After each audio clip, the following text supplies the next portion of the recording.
ହାତ ମାରନ୍ତି ସିଏ କିନ୍ତୁ ଉପର ଉପର ମାନେ ପେଣ୍ଟି ଉପର ପେଣ୍ଟି ଭିତରେ ତ ମୁଁ ଦିଏନି ହାତ ମାରିବା ପାଇଁ ମୁଁ କहीं ଲୁଙ୍ଗୁରା ଲାଗିବନି ତମକୁ ସେ ନାଇଁ ଲୁଙ୍ଗୁରା କାହିଁକି ଲାଗିବ ଏଇଟା ଗୋଟେ ମୋ ଟାଇମରେ ସେକ୍ସ ଟାଇମରେ ଲୁଙ୍ଗୁରା କାହିଁକି ଲାଗିବ ମୁଁ ତ ହାତ ପୁରେଇ ଦିଅନ୍ତି ଲୁଙ୍ଗୁରା ଲାଗିବ ନା ଲୁଙ୍ଗୁରା ଯେତେ ଯାହା ହେଲେ ଝିଅ ଛୁଆଙ୍କର ସେଇଟା ହଉଛି ଅପରିଷ୍କାର ଜାଗା ନା। ଶୁଣା ଶୁଣା ହୁଁ? ମାନେ ହଁ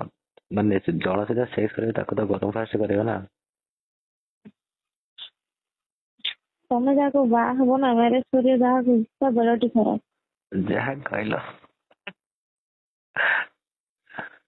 ସତରେ ନା ସତରେ ନୁହଁ କଣ ପଶୁ ଭଳିଆ କରିକି ନେବା ତମେ ଗୋଟେ ଦିନକୁ ମାନେ ଆଉ ମାନେ କୋଉଠିକି ଯିବନି ମାନେ ଖାଲି 5 ମିନିଟ୍ ଖାଲି କହି ତମେ ଖୋଲ ମୁଁ କରିବି ସେ ତ ଯାହା କଥା ମୁଁ ଖାଲି ପଛ ପଟେ ଯାଇକି ଲୁକା ଠିକ କରିବି। ଭଗବାନଙ୍କୁ ଡାକୁଛି ତମ ପାଇଁ ଗୋଟେ ମାନେ ବେଶୀ ମୋଟି ନୁହେଁ କି ବେଶୀ ପତଲି ନୁହେଁ ସ୍ଲିମ୍ ବାଲା ଝିଅ ଟେ ଠିକ ଆଜି 3600 ଦରକାର। ମୋଟି ହେଲେ ଧୂଆଁସେ ପଡିବ ପତଲି ହେଲେ ତାର ମାନେ 36 ର ଗୋଟେ ଦରକାର 36 ର ଗୋଟେ ଦରକାର 36 ରେ 36 ସାଇଜ ର 36 ସାଇଜ ରେ ତମ ଦରକାର ତାହେଲେ 36 ସାଇଜ ଭଲ ନୁହଁ ବଡ ହେଇଯାଉଛି ବେଶୀ ଏକ୍ସେସ ବଡ ହେଇଯାଉଛି ସବୁ ଟୋକା ହେଟିକି ନଜର ରଖିଥିବ। ତାହେଲେ ପୁରା ଜଣା ଅଛି ନା 34 ଠିକ।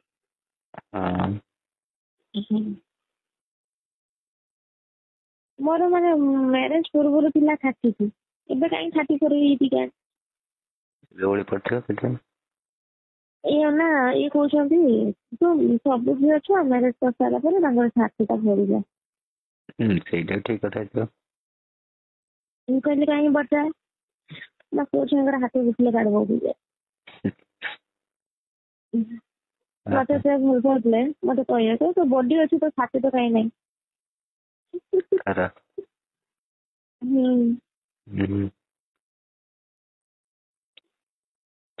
ତମର କେବେ ଇଚ୍ଛା ହୁଏନି ସେ ନଥିଲା ବେଳେ ଶୁଭିଲାନି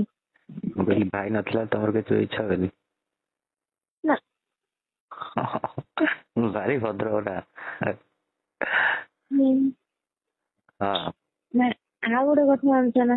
ମୁଁ କହିନି ଏପର୍ଯ୍ୟନ୍ତ ସିକ୍ରେଟ ଅଛି ମ୍ୟାରେଜ ପୂର୍ବରୁ ଆମ ତମ ଭାଇଙ୍କର ମୋର ଥରେ ମାନେ ସେମିତି ହେଇଥିଲା। କେତେବେଳେ କେତେବେଳେ ଗୋଟେ ରାତିରେ ମାନେ କୋଉଠି ଆମ ଘରେ ତମ ଘରେ ହଁ ମାନେ ମୋ ବାପ ଘରେ ମୋ ସାନ ଭଉଣୀ ଡ୍ୟାନ୍ସ କରେ ନା ତ ସେ ପଳେଇ ଆସିଥିଲା ତାର ମେଲୋଡି ପ୍ରୋଗ୍ରାମ ଥିଲା ମୋ ମା ତାକୁ ନେଇ ପଳେଇଥିଲେ ଆମ ବାପା ଥିଲେ ଆମ ପୁଅ ଥିଲା ମାନେ ଆମର 2ଟା ରୁମ ଅଛି ଆମେ 2 ଭଉଣୀ ଗୋଟେ ରୁମ ରେ ଶୋଉ ଆଉ ଗୋଟେ ରୁମ ରେ ବାପା ମା ଆମ ପୁଅ ଶୁଅନ୍ତି ଆଉ ସେ ରୁମ ରେ ମୋ ବାପା ଆମ ପୁଅ ଶୋଇଥିଲୁ ମୁଁ ଏକା ଗୋଟେ ରୁମ ରେ ଶୋଇଥିଲି ବସ ଶୋଇଥିଲି ଆମ ଘର କତିରେ ତାଙ୍କ ଘର ତ ଜଷ୍ଟ 3 କିଲୋମିଟର ଦୂର ବେଶୀ ଦୂର ନାହିଁ। ଫୋନ ରେ କହିଥିଲେ ଏମିତି ମା କେନାଠି ଆସିବ କି କହିଲେ ହଁ ମୁଁ ଯିବି ରାତିରେ ତମେ କହିଲ ଠିକ ଅଛି ମୁଁ କହିଲି ସେ ଗୋଟେ ସବୁ ଘଣ୍ଟା କୁହନ୍ତି ନା ଯେ ମୁଁ ତୋ ସାଙ୍ଗରେ ଥରେ ଟାଇମ ଏ କରିବି ମାନେ ଗୋଟେ ରାତି କଟେଇବି ମୁଁ କହିଲି ହଉ ଠିକ ଅଛି ରାତି ବି କଟେଇବ ମୁଁ ଜାଣିଥିଲି ନା ସେମାନେ ମ୍ୟାରେଜ କଲେ ମୁଁ ତାଙ୍କୁ ମ୍ୟାରେଜ କରିବି ମୁଁ କହିଲି ଠିକ ଅଛି ରାତି କଟେଇବି କଣ କରିବି ନା କିଛି ନା ମୁଁ ରାତି ସାରା ତତେ ବସିକି ଖାଲି ଦେଖିବି କିସ୍ କରିବି ମୁଁ ଠିକ ଅଛି ମୁଁ ଜାଣିଥିଲି ନା କଣ କି ଏମିତି ମାନେ ଏମିତି କାମ